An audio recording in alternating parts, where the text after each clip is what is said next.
Well, hello, everyone. My name is Dan Sullivan.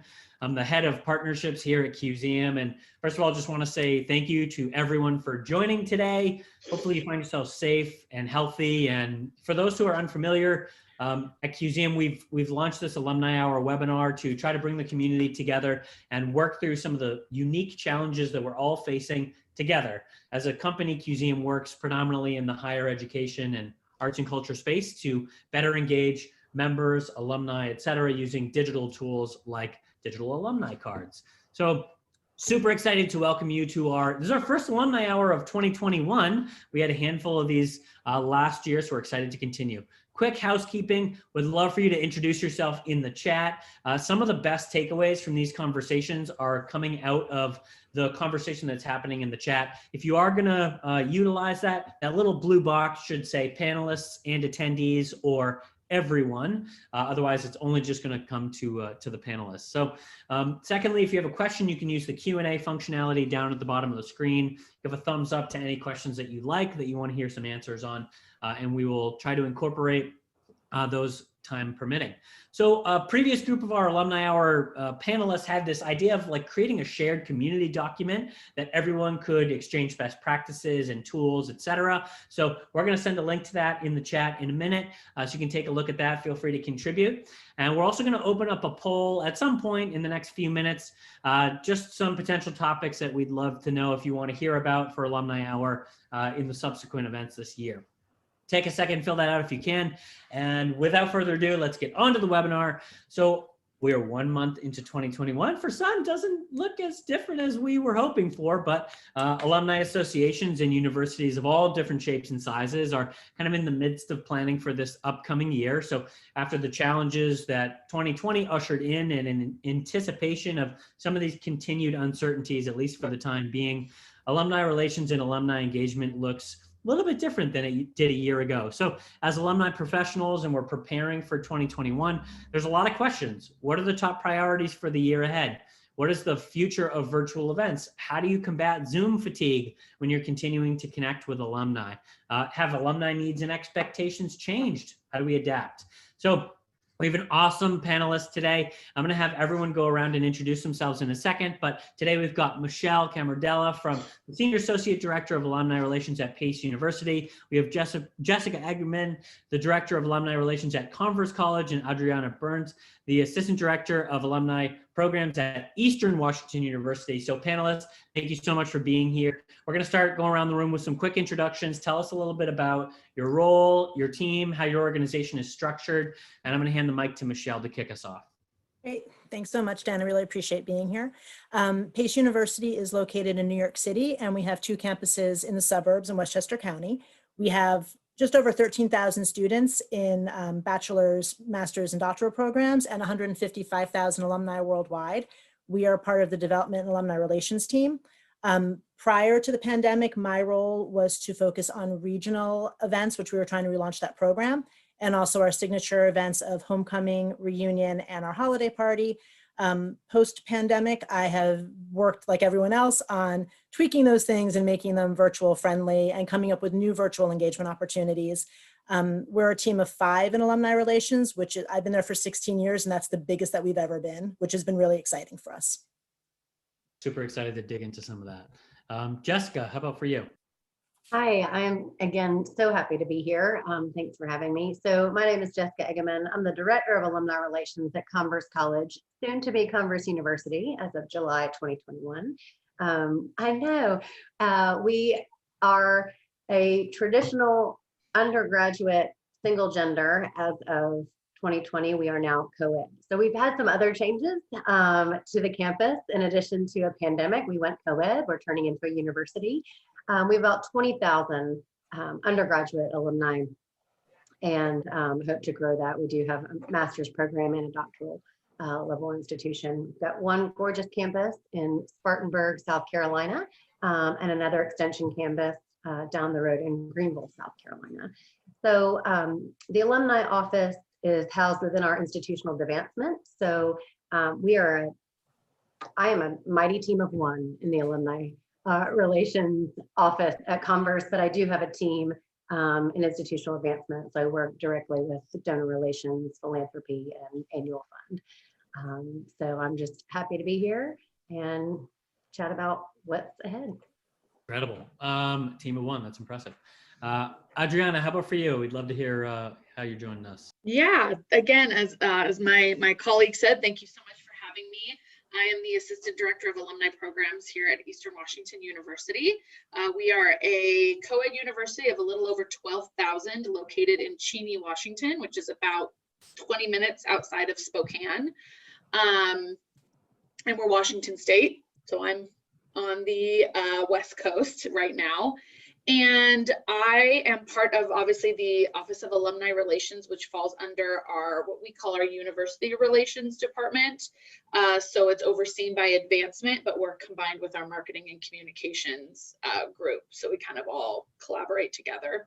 The Office of Alumni Relations is we say a mighty team of 3. So I'm right in the middle of Jessica and Michele. I have my colleague is the Assistant Director of our communications and events, and then our Director of Alumni Relations. We have about 100,000 alumni strong all over the world, proud Eagle Nation, and I'm excited to be here. I've been in my role a little over a year. I was hired, and about 6 months later, we went into lockdown. So a majority of the things that my role in the office has done, I've never either never done before, or we had to figure out how to do it virtually, and it was my first year doing it anyways. So it's been a learning curve. It's been great. I came from a high school advancement, and I'm so excited to be here. I'm a graduate of Eastern. I got my master's here back in 2010 in one of our amazing psych programs. Love it. Well, thank you for being here. Well, Adriana, we're going to stay with you. Real quick, I'm going to launch this poll. Feel free to do it at your leisure. No need to do it right this second, but whenever you like. Secondly, again, just a reminder, if you're going to be chatting, we have some great conversations that happen in the chat. So make sure you change it so your messages aren't just going to panelists. Make sure that they're going to everyone. So my first question, Adriana, like starting out, alumni relations and alumni engagement has changed and evolved a lot over the last year. So in light of that, can you talk a little bit about your top priorities for the year ahead and how have those shifted comparatively to previous years? Yeah, I think like everyone, that's been everyone's main focus is how do we continue, what are our priorities and how do we continue to move those forward? So our main one is just continuing to spread the word about what we're doing. It's again, we're a team of 3, but this is what we can offer, and this is what our alumni office is doing for all of our alumni. And we've really looked at this in a good way, of a sense that this has given us the opportunity to reach out and engage with alumni and have them get involved in things that normally they wouldn't be able to. So we have a wine club. We've done some events that we've partnered with other departments around campus. Obviously everything being virtual, as well as little affinities like, we do a license plate affinity. And so it's really about letting our alumni know of all the things that we're offering and how they can get involved no matter where they're at. And then at the same time now kind of looking forward, looking ahead to when we can be in person and what can we offer for those who are ready to be back and ready to be in person. I think that's one of the most unique challenges that's, everyone's facing as we head into this coming year. How do you balance and budget for in-person versus virtual when the timeline is so uncertain? So I look forward to talking more about that. Oh, I see Corey Corey had a wine club question. Do you want me to answer that now? Please, yeah. The wine club is one of my babies. It's something that my boss was really encouraging for me to start when I was hired before everything went into lockdown. So I'm very excited. We launched it in the middle of pandemic and it's been very successful. We work with a company called Vino Shipper and they are excellent. Basically, you can make it however you want. Ours is a wine club. We do 2 shipments a year. Each shipment has 4 bottles. Other alumni associations will do just like a release, like one wine release.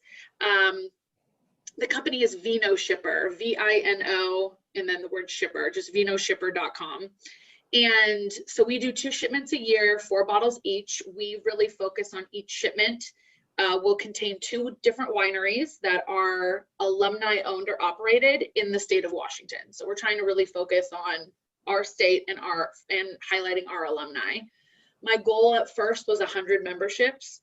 We had 150 in our first shipment. That was in October, and we're getting ready for our next shipment next month. But what I like about Vino Shipper is they give a percentage of each membership they give back to you, and that percentage changes depending on how many memberships you have. So from our first release, we were able to give almost $3,000 to our Alumni Legacy Scholarship. We got the idea from University of Idaho, so I don't know if you saw the person from University of Idaho just said that they have one too, and that's where we got the idea.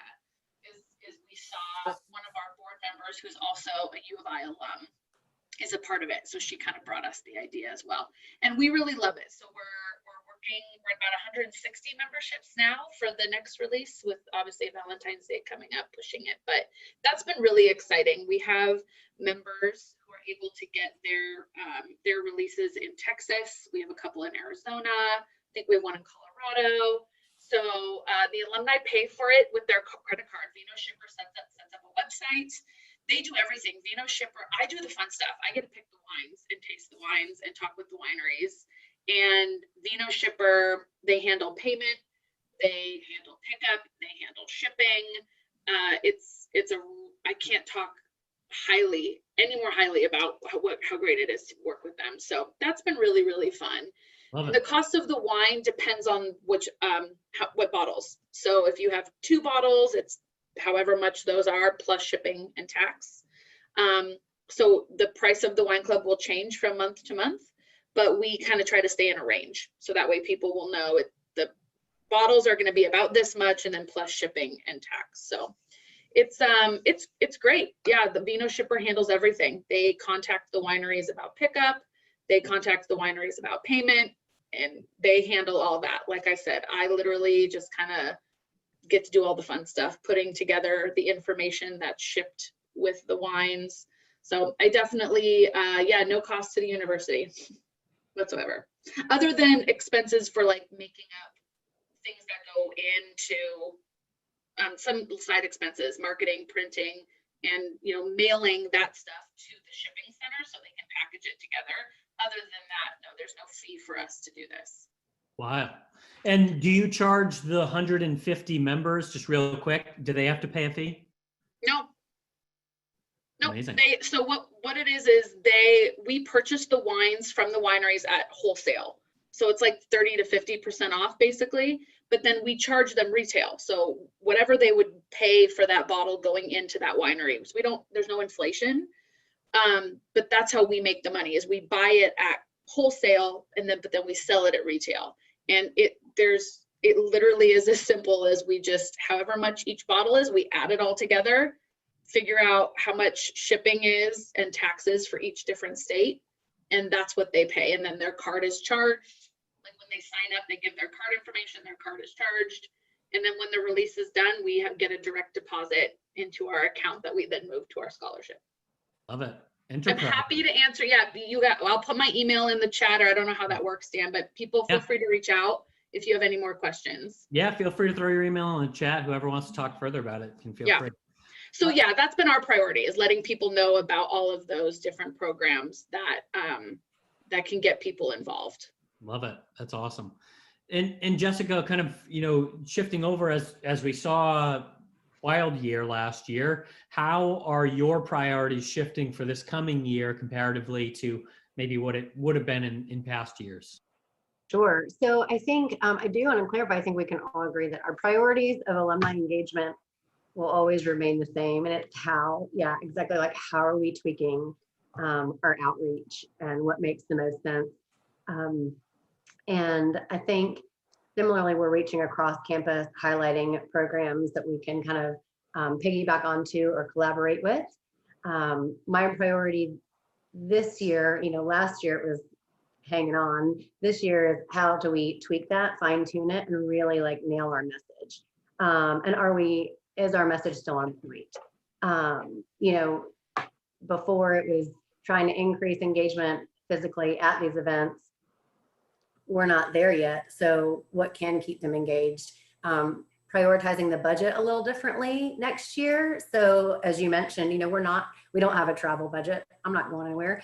And the budget for an in-person reunion can be allocated elsewhere. So where is that going? And that's where I'm really trying to look and focus. Is it in, digital programming, putting some investment there so we can really enhance, and it's not just me on a Zoom.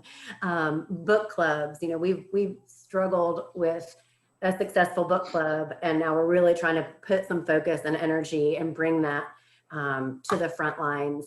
And print, sometimes it's just, let's take a look.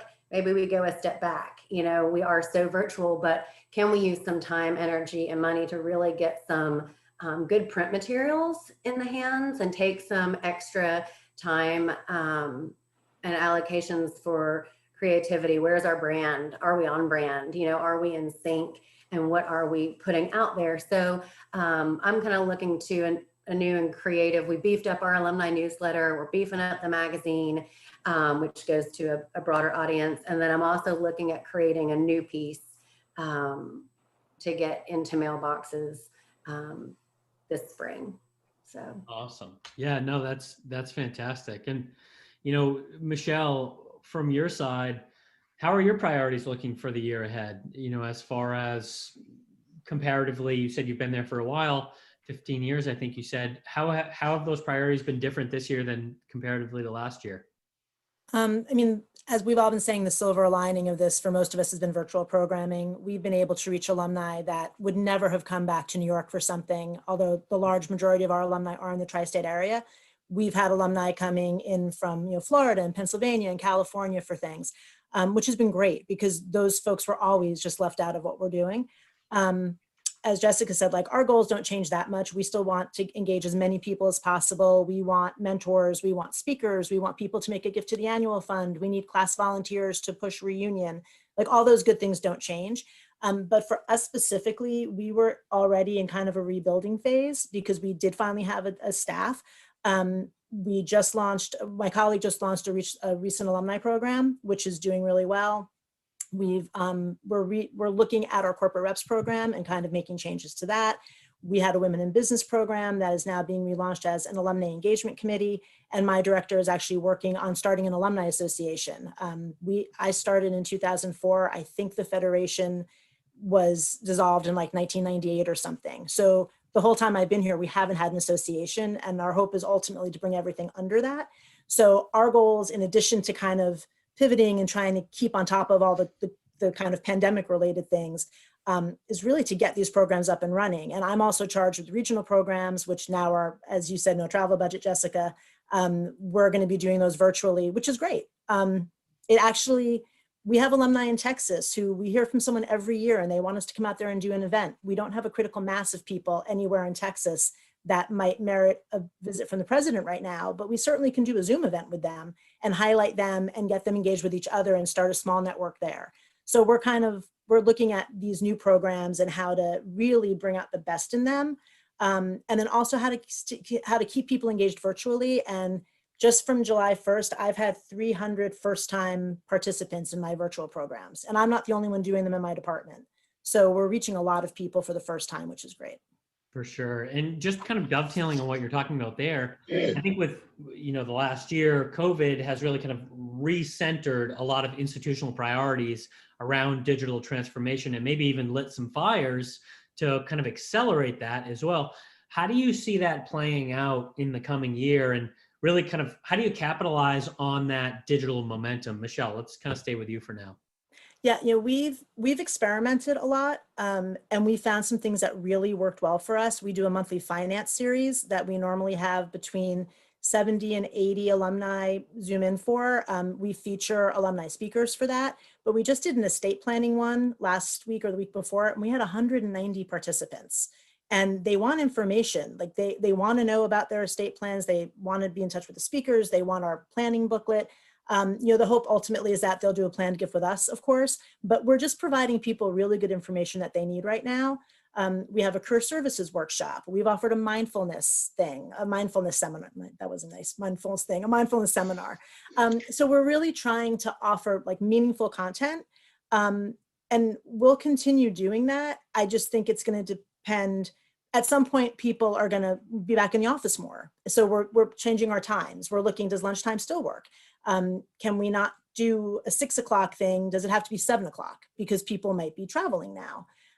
So we're just going to kind of keep plugging along, I think, with our virtual efforts, and then probably start reeling them in a little bit as people are more willing to be in touch and can be together again.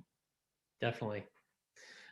Jessica, how about for you? You know, how are you planning to kind of ride this wave of digital momentum? Yeah, I think very similar to Michele, really, again, curating the content. You know, we can't just have a happy hour Zoom anymore. And again, that happy hour may not work the time frame once people start going back. So Love the Finances had an email conversation today about getting an alumni finance class, but for our student campus and alums. So I'm really also trying to keep that connection between our alumni network and start to pull in the students a little bit more, as especially the juniors and seniors that are really freaking out. And so we're, focused on career professional development and having specific seminars. Love the mindfulness. We've got a lot of alums who teach yoga, and they've been so gracious to give, free yoga classes online and things of those nature. And I in the chat, I don't mean to take the trajectory, but getting the emails and data and contact information, I think that was brought up, and that's something that we have been focused on this entire year. I am really lucky to have an amazing advancement services team, and we happen to use Donor Perfect, and she has put her blood, sweat, and tears into really getting our data clean. We have a monthly e-newsletter, and at the bottom, every time it says, is your contact information correct? We also sent out a blast with a link, obviously, that updates it and comes back to us. We also sent out an email blast, and again, in our print pieces, because you can't reach the email if we don't have the correct one. But we sent, a postcard, a physical postcard saying, do we have your correct email? And an email saying, do we have your correct address? And specific target points for that. And then we also sent out an email blast for, again, for mailing purposes, but it said, here's your information. Does it look right? And that has had a huge impact versus just sending the link, keep us current, keep us updated. All of that goes out, weekly, monthly on all platforms. But that has had a really big return. Just again, catering and curating and making everything as personal as possible is how we found success in that. So I just wanted to touch on that. If that's No, that's great. Yeah, if you see something in the chat, let's talk through it. Adriana, how about for you? How are you obviously taking into account all the changes that you made over the last year? How are you going to continue to ride that wave? Yeah, I think, again, really similar to Michele and Jessica, our plan isn't just to abandon all virtual events, should this come to an end, when it does, if it does. It's about continuing to really look at what we're doing and asking ourselves, okay, is there value in us having this virtual? Is there value in us having it just going back to fully in person, or is there value in us, having some sort of hybrid? And it's really keeping our new platforms, especially the ones we invested in. Teresa just asked about like Graduate and People Grove. We use People Grove for our mentoring platform that we launched back in, spring last year, like May last year. And, that's been really successful because it's given people what they want and allows them to be flexible and kind of engage with young alumni or new alumni and students from anywhere and at their own pace, whether they just want to help with questions or review a resume, or they want to be a full-on mentor.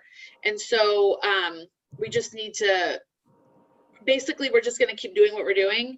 And as we're allowed to do in person, there's obviously things that we are just itching at doing in person, and we know will be better in person, but it's really going to be about asking that question of, what does this look like in the future? Do we keep it in person, or do we keep it virtual? Do we go in person, or do we do a combination of both?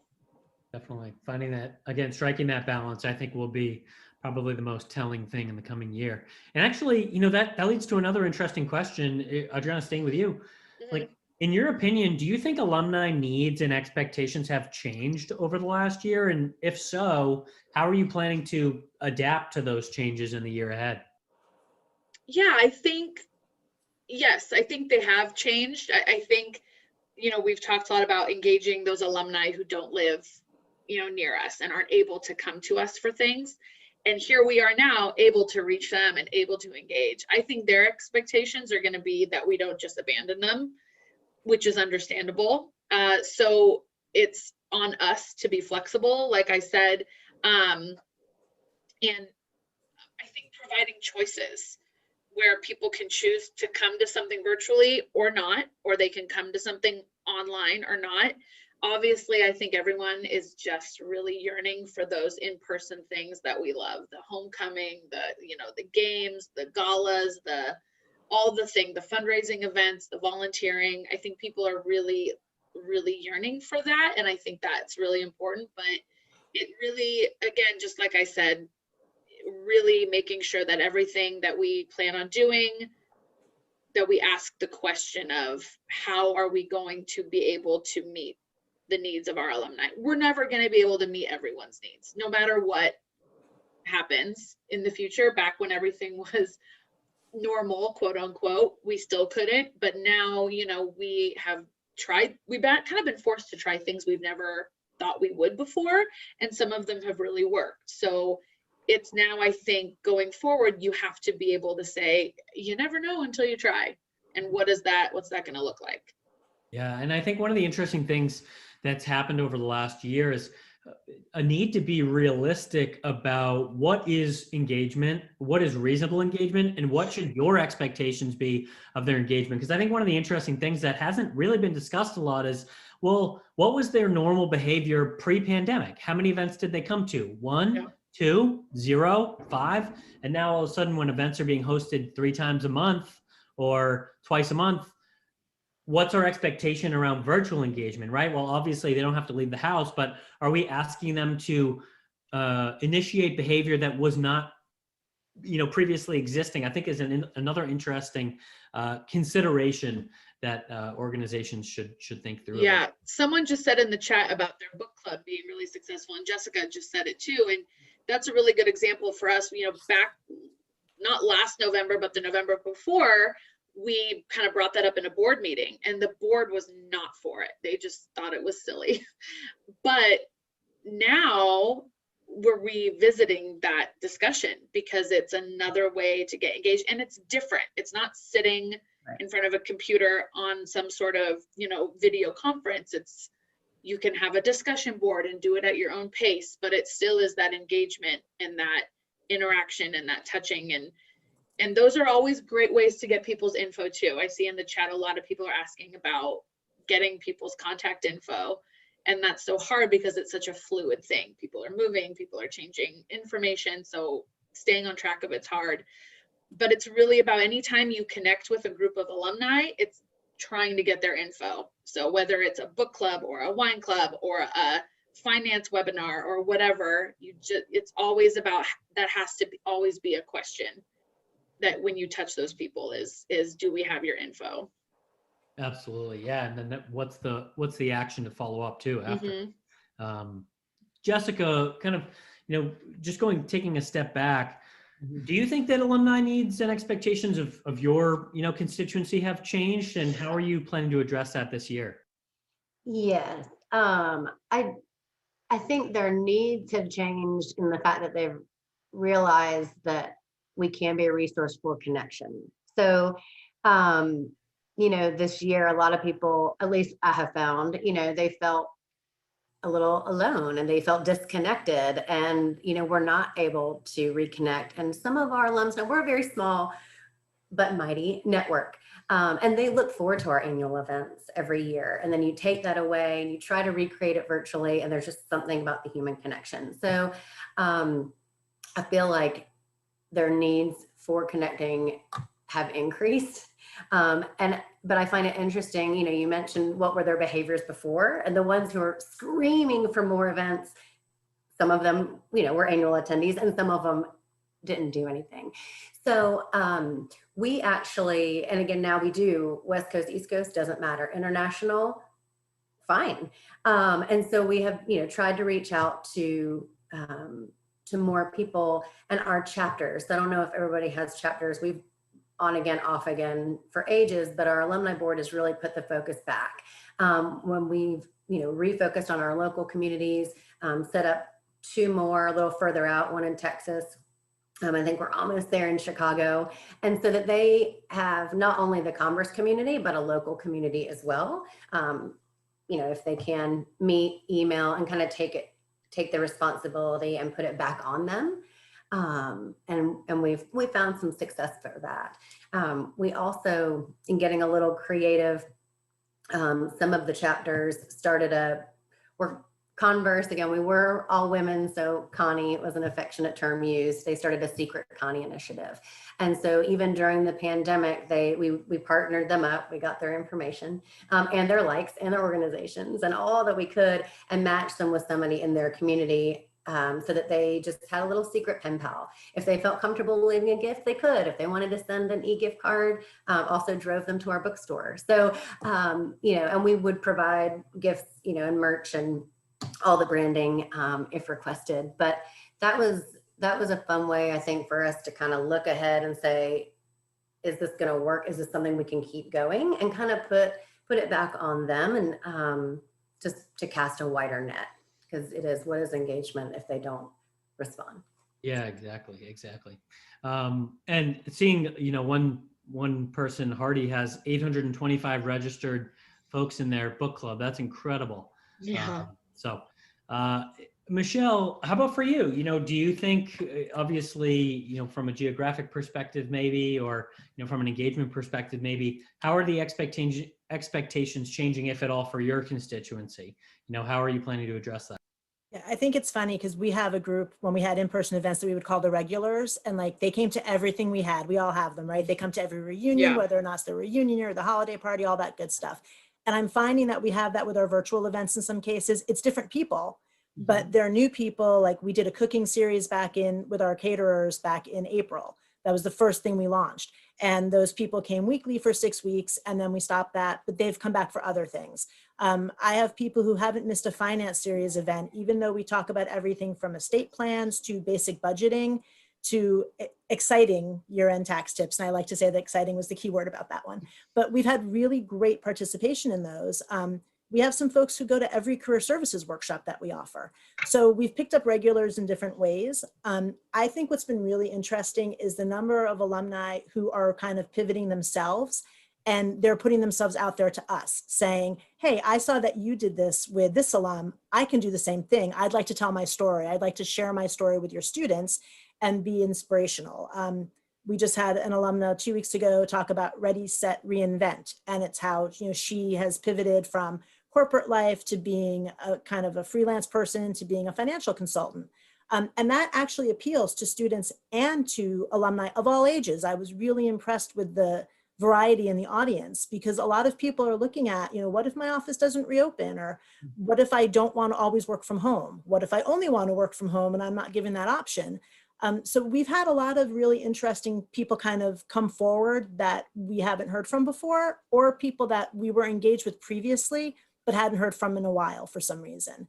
And we're finding out about a lot of really great recent alumni who are entrepreneurs. That's kind of the wave for them right now. And we've highlighted them in a series, for them and for recent alumni and seniors to kind of give them some inspiration, because we know the students are running a little bit scared, like, what am I going to do? So we're trying to find those inspirational things that will work for both. And I think the alumni are finding meaning in that too, because even if it doesn't speak to them like something they want to do, it's still someone who did something different and changed their course. And maybe they can glean something from that and take some kind of inspiration from it. So true. Yeah, my alma mater actually just released I went to Endicott College, and they just released a podcast. The business center has a specific group, like an entrepreneurship group, and they launched their own podcast. They interviewed all different alumni, got quotes from them about, best advice for 2021. And it was just really interesting and really well done. So I think that same thing, just engaging some of these entrepreneurial folk and showing that there's a variety of different paths that you can go. I want to answer a couple of the Q&A questions here and put these out to our panelists. I've got a lot more questions, but here's the first one. We're a brand new alumni association. We have very little alumni engagement. What are the must-dos for next year, for this year? I'm not going to put any of our panelists on the spot, but would love to hear some of your thoughts. My initial thought, I'm always of the mind of, I would find out what they want. Everyone's alumni community is different, and there's obviously some similarities. But at the same time, there's going to be a lot of differences. So I would put it out to them and see what they're looking for. What types of engagement opportunities are they looking for? Obviously, wanting to get your alumni's contact info is very important, but it's important for all of us. It's a struggle for all of us, but I would make that probably your number one priority, is getting updated information, having, if you have some gung-ho alumni, eliciting their help to get either their classmates or just anyone. But then I would find out what they want, what they're looking for, kind of going back to that expectation aspect, figuring out what are they expecting from you. Great. I would agree with that. We don't have an alumni association right now, so we're building it. And we're actually in that same space right now. We're talking to a steering committee. They're kind of helping us form what direction things are going to take. And some things that we thought we would have, some committees and things we thought would be of interest to the alumni, they didn't think it would be. So exactly what you just said, take the cues from them instead of recreating the wheel for something that people aren't interested in. Give the people what they want, I guess, is the Exactly. For sure. So next question here, this is from Lori. How are you planning for homecoming in the fall? I also saw some folks in the chat asking about reunions. How are you, so I'm going to expand this question. How are you planning for reunions and or homecoming? What is that looking like? I'm not going to put any of our panelists on the spot, but love to hear your thoughts. I'm happy to take a quick stab. So this will be our first year, last year would have been, of a family and friends weekend. So we're building athletics. We're not quite towards a homecoming. And so our goal is to have late September family and friends on campus. That is the goal. Backtracking a little bit, we hold our reunion on campus in the summer. We do a stay in the dorm situation, and that will be virtual. So we're still going to remain virtual this summer with the goal of being on campus in the fall with some hybrid events for both. So always having that backup plan. The virtual reunion we're doing in-house with a combination of pre-recorded segments and live Zooms, really driving people to a webpage. We'll have a pre-recorded memorial service with our chaplain. The Alumni Awards ceremony will be virtual, again with some pre-recorded, but we'll have a special event for the recipients. It'll be a Zoom for the recipients and their guests, mailing out pre-packaged with a little champagne glass and their award and some other things. We're also doing an alumni art show virtually and an alumni music recital virtually. So those are some of the components. Last year we really just said, we're sorry. We had some class Zooms. This year, thankfully, I guess we had more time to plan. And I'm very curious to see what our attendance is at the virtual reunion. And then for the things that we just can't recreate virtually, we're luckily able to house them in the family and friends weekend. Fantastic. Yeah, we're part of the Big Sky Conference, so our homecoming usually is focused around a football game and homecoming activities. Because we're a small reunion or a small alumni office, our reunions, we only celebrate the 50 year and we do it every other year. So it kind of works out. We were supposed to have one last October, obviously we couldn't. So we kind of did a fun little virtual thing. We did a live webinar. We had our president come and speak quickly. We put together kind of a video of what campus is like now. We sent him a shirt. So we kind of kept him engaged that way, but then just saying normally it'd be this year, and then this coming October would be our year off, but we are hoping to combine them. Right now we're planning for in-person. You know, that might look different, but we're still, athletics has a schedule for the fall, and so are we. So we're kind of just forging ahead with hopefully in person. You know, that's our hope. It's obviously not set in stone, and who knows what it'll bring, but our hope is to bring those alumni back for their reunion and then combine it with a homecoming, some sort of homecoming in-person celebration. And we're the same as Jessica. We have our reunion in the first week of June. Actually, this year we moved it from May to June. We promised everyone last year that we would have something this year, so we are doing that. We're inviting O's and 1s and 5s and 6s, but it'll be virtual. Even if we could get together, we've heard overwhelmingly from our alumni that they're not ready to come out in person for things until they feel really, really safe. And then same thing for homecoming in October. It's based on our football schedule. And we'll probably wait and see if we can do something in person. Maybe we'll have a hybrid event. If nothing else, we'll do something virtually, and then, you know, kind of look at getting back to a more normal thing when we definitely can. Because the other concern obviously is budget, that you don't want to blow a whole amount, you know, a big amount of your budget on something and then can't get your deposits back, or something happens at the last minute. And New York has been super specific about how many people you can have in a space, and 25% capacity and 50% capacity. And, you know, I think we all hope we'll be back to normal capacity by the fall, but that can change quickly, unfortunately. So we'll probably look more at virtual with a hybrid option if we can. Yeah.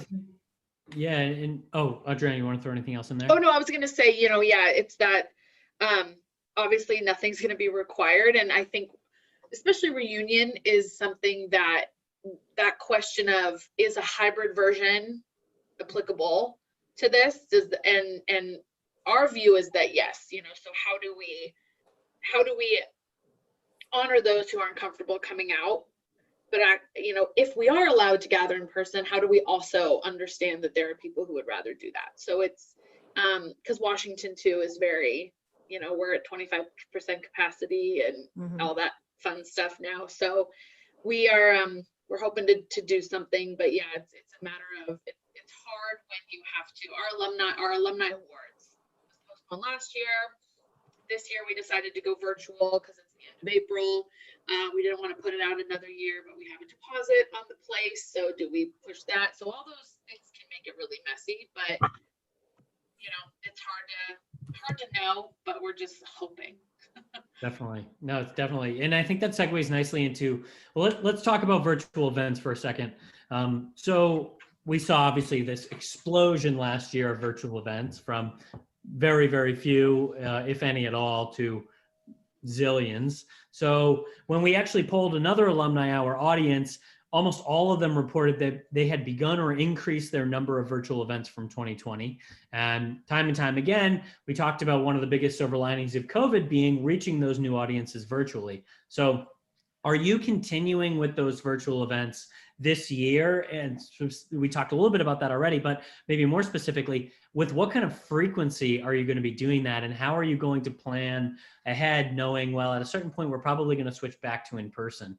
Adriana, do you want to start us off there? Yeah, I mean, yeah, like I said before, right now we have to be virtual. We can't do in person, so we have to be. Ours doesn't necessarily have any type of regular cadence to it. It just kind of, we look at that month and see what normal things we would have, that we are just pivoting those things to virtual anyways. You know, we're looking at our sponsorships. We made sponsorship agreements before all this happened, and we have to honor those. You know, one of them, for example, was a sponsorship with a local credit union who expanded down to the Tri-Cities, which is about 2 hours south of us. And so, and we normally have a pretty decent, you know, for the size of the Tri-Cities, we have a decent constituent community down there. So now it's like, well, how do we honor that sponsorship with them when we can't go down and do something with all those people. So we're doing a charcuterie board 101, which I got from one of these webinar, the last webinar I was on with you guys. I got the idea from that, and that's been, people are so excited, and that might translate to us doing it for the Spokane community too. So, you know, I know, without sounding like a broken record, but our philosophy really is, it's just asking ourselves every single time, does this add value to what we're doing? Do the people want it? Is this something that our alumni are wanting, that they're asking for, that we think will be beneficial to them and relevant to them? And if so, then can we do it virtually, or do we just put it on the list for things that we really are excited to do once we're able to be in person? Definitely. Jessica, anything you want to throw in there as far as, you know, continuing the virtual trend and what kind of frequency you're looking at? Yeah, I mean, I have a personal goal of something once a month, whether that's something that I've curated or something that I've partnered with across campus and, just invited our alumni to keep them involved. And again, it's not a strict calendar. It's, what is the rest of the campus doing? How are they feeling? What am I hearing from these virtual events? And if the participation is low 1 month, I give them a break. Sometimes it's just, we all just need a break. And so it may be every other month or so, and looking at the virtual reunion, and I'm watching this chat, we're looking to a mixology class. That's been something that we've been hearing. And of course, just like Adriana said, you want to do it, but you want to do it right. And you want to make sure that it's successful and that people are going to attend. So that's what we're looking. That'll be part of our reunion. And if it goes well, then maybe we can have some smaller ones. And again, I am lucky to have a great alumni association board. I divvy out a lot to them. I'm all about casting a net and using the volunteers wisely. So as an extension of our office. So hoping to do it every month and just really trying to gauge what we hear. Oh, hi, Lynn. I just saw Lynn's comment. Yes, I stole it from Summer. She helped me a lot with the charcuterie board thing. So, yes. It's a most delicious event. Oh, yeah. We're doing the board, like the Central Michigan, they sent out a board in the shape of Michigan with their logo on it. We stole that idea. So ours is in the shape of Washington State and it has our Eagle logo on it. We stole all your ideas. People are so excited. Borrowed. Yeah. We borrowed. Yeah. That's awesome. Imitation is the sincerest form of flattery. That's right. We're all in the same. This is like the nice thing about this community is it's totally non-competitive. No. So everybody can benefit, from one another. Because we're all in the same boat. We're all thinking, I need something new to do. I need some other way to engage our people. And I don't want to do the same thing over and over again either. So. Yeah, I loved the virtual 5Ks. Big fan of the virtual road races. Michele, do you want to weigh in as far as virtual events go? How are you planning to hit that with frequency or plan ahead with those? Yeah, I think we've been really successful in having monthly finance series, monthly career services, and monthly faculty speakers, with the exception of maybe December, where we flip things around a little bit. I think what my gut instinct says is that as we start doing things in person, we'll continue to offer those, but maybe they'll be every other month or 4 times a year.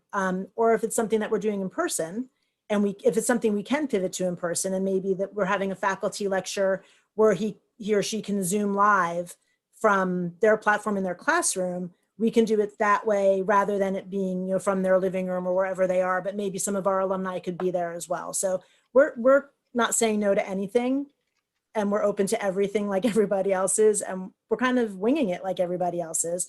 But I don't see how we could keep up the frequency of these monthly programs and then still have really meaningful, well-planned and well-executed in-person programs. Because the fact of the matter is, even though it's virtual, it still takes a lot of planning and a lot of details and the reminders and making sure people are on board and everyone shows up on time and all those things. So if we overextend ourselves too much, we'll have failures all around, which obviously no one wants. So we'll be mindful, I think, of how much we can handle in terms of our own bandwidth and also what the alumni are interested in. If they want to come back, we'll do more in person, and then we'll have a hybrid element. If they're still not coming back, we'll stay virtual longer. Well, I think it brings on another question is, Zoom fatigue. So that's a very real thing. Digital overwhelm is a real thing. How do any strategies to combat that, or continue to, eke out new ways to find success with your digital efforts? Michele, any thoughts there? I think it may have been Adriana mentioned this earlier, or maybe Jessica, curating your content and just having really meaningful, interesting content.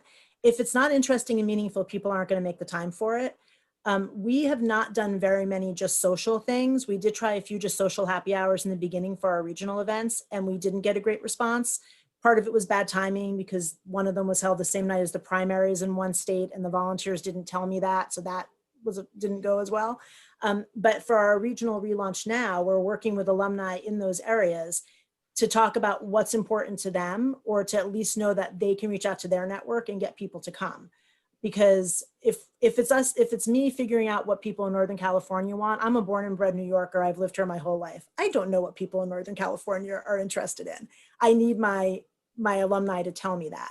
So, I think we're just going to kind of keep doing what we're doing and kind of crossing our fingers a lot. No one is standing here saying they've got all the answers. So yeah, that's fair. Jessica, what about for you? What are you exploring as far as combating Zoom fatigue? Yeah, I think not to sound like a broken record again too, but just really curating the content and having and spreading out the time frame, making them feel a little more exclusive.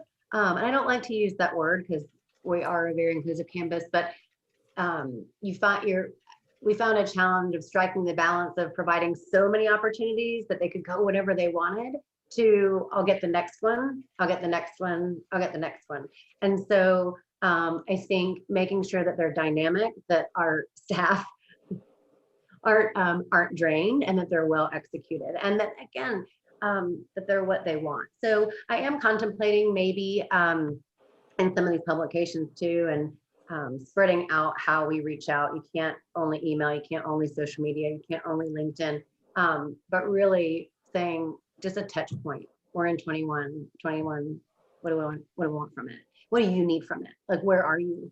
And just going from there.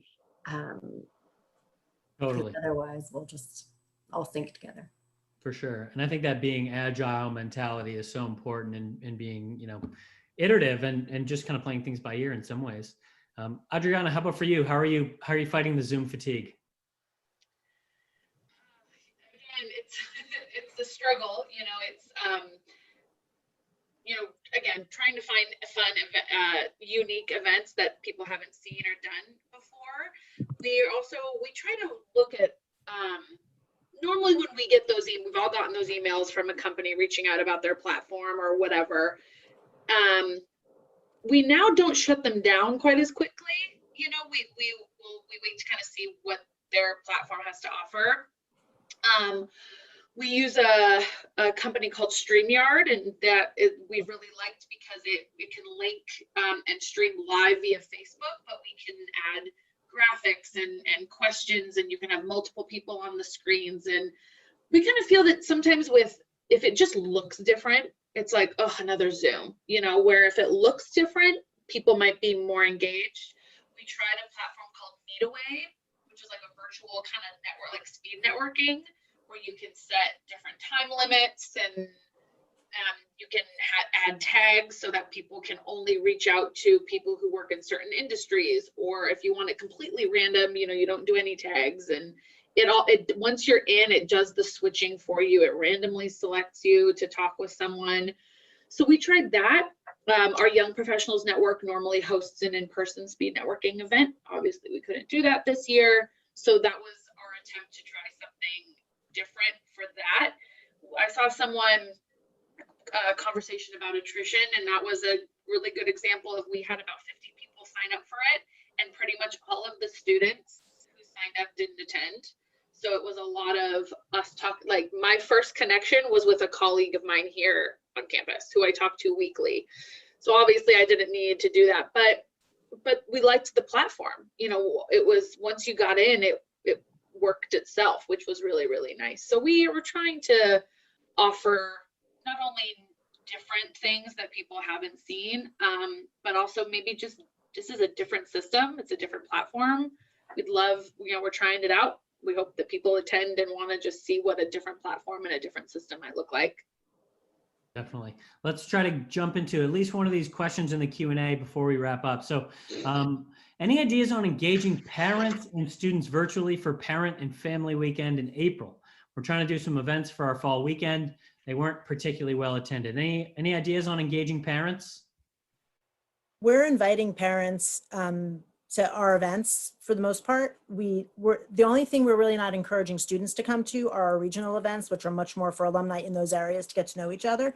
But if parents want to join that, that's fine. And we've actually made an effort to reach out to parents for some of our events and include them in the invitations.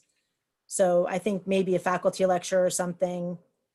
They want to see what their students are doing and what they're hearing. So something with residential life about how they've been dealing with stuff. It might be a little heavy, but it's important information I think for parents and families to know. Definitely. What about volunteers? How are y'all getting volunteers engaged? That's hard. I mean, yeah. Right now, the volunteers we utilize the most is our Alumni Association board and our Young Professionals Network board. We just, there's no setup, there's just nothing really to do. So that's kind of who we use the most. Yeah, we use our board. Again, I'm just feeling really lucky. We've got a very, very strong board that has grown over the past 3 years and are finally of the mindset of what can we do? How can we help? And so, they help me keep the pulse on things, and they help me execute. And they've, again, without events, but they've also helped come up with some creative ideas. We're also taking this time to look at the format. So we created a new committee this year, and they've been working really, really hard, but we were lacking a diversity and inclusion committee on our board. So they've taken the focus and really run with it. And so that's been really, really fun. And then have, prioritized programming specific to those needs. So they've really just taken the role and run. I'm very lucky. But yeah, we utilize our board. We've also kind of spun it as, okay, so you can't, we talk about time, talent, and treasure. You can't really give of your physical time.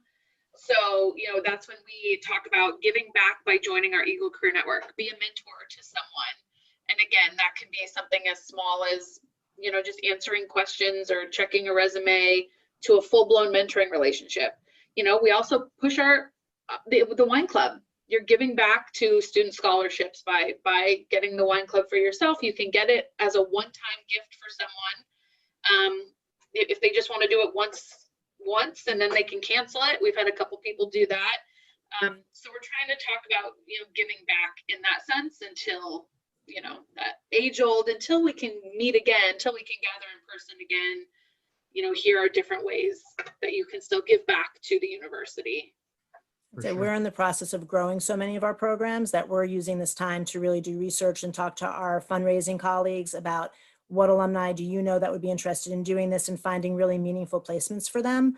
The Alumni Engagement Committee had one meeting, and I think in one meeting they decided they wanted to have an event about the She Session and about women having to leave the workforce and the impact on their careers and their livelihoods and their families and all these things. And that was their idea. The staff didn't go to them and say, this is something we want to do.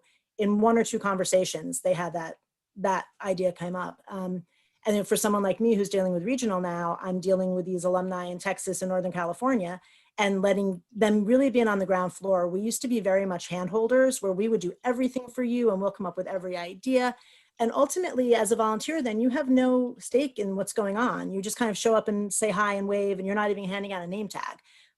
So this way, getting them in on a ground level where they have more of a stake in the event itself and they've really been a part of the decision-making process is actually great. So it's kind of another weird advantage that we've been developing these things at the same time that we haven't been able to physically execute anything, because we probably would have jumped the gun and thrown something together and put the cart before the horse and tried to get people to come to something after the fact versus letting them in on the ground floor and let them be part of that decision making. For sure. So we're going to go speed round really quick. Last question. What is one big takeaway that you want each person watching to be able to bring back to their organization? Michele, let's start with you. I'm going to say two things, if you don't mind. One, turn your computers off if you're working from home. At some point that's reasonable, because we were talking about how like you're not working from home, you're living at work is what a lot of people are saying, and we're going to burn ourselves out. But in terms of alumni stuff, just try everything. There's no budget involved. Once you've made the investment, at least for us, we only use Zoom right now. We use People Grow for our mentoring. We only use Zoom for our virtual events. You know, if 10 people show up, but they stay to the end of that event and it's meaningful to them, that's great. Everything doesn't have to be 3,000 people or 300 people. Just hitting someone where it really means something to them. And this gives you an opportunity to try a bunch of different things. Love that. Jessica, how about you? Yeah, just reminder that we are all in this together, that you do have resources, and don't ever be afraid to ask questions of your colleagues. I fully support what Michele said, and just try it. We don't know. We're all in it together. None of us know. None of us have the answer. So try it. And success is gauged very differently these days. So let's kind of take that and use it to our advantage. Right? So try something new. Absolutely. Love that. And Adriana, take us home. Flexibility, and giving yourself grace. It's hard to hold people accountable online. So, and that's really hard when I put time and effort into an event and 50 people register and half don't show. It's hard not to take that personally and to feel like you didn't do your job, but you got to give yourself grace and just do the best that you can. And be flexible. And again, just don't be afraid to try something new, because you never know. You never know. I love that. Yeah. Thank you so much, Adriana, Jessica, Michele. Awesome insights. So we'll have the recording for this Alumni Hour on the Cuseum website later today. We'll email you with the recording as well. So if you have any other ideas for future sessions, we'd love to hear from you. We're always looking for interesting topics. You can email me directly, dan@cuseum.com. I'll put it in the chat here just so y'all have it. But my wife and I are expecting baby. I might disappear like any second now for a few weeks. So if you can't get in touch, don't be afraid. We'll be back with Alumni Hour very quickly. So thanks again, everyone, for being here and for your well wishes. And to our panelists, awesome job today. Everyone stay safe, stay healthy, and we'll talk soon.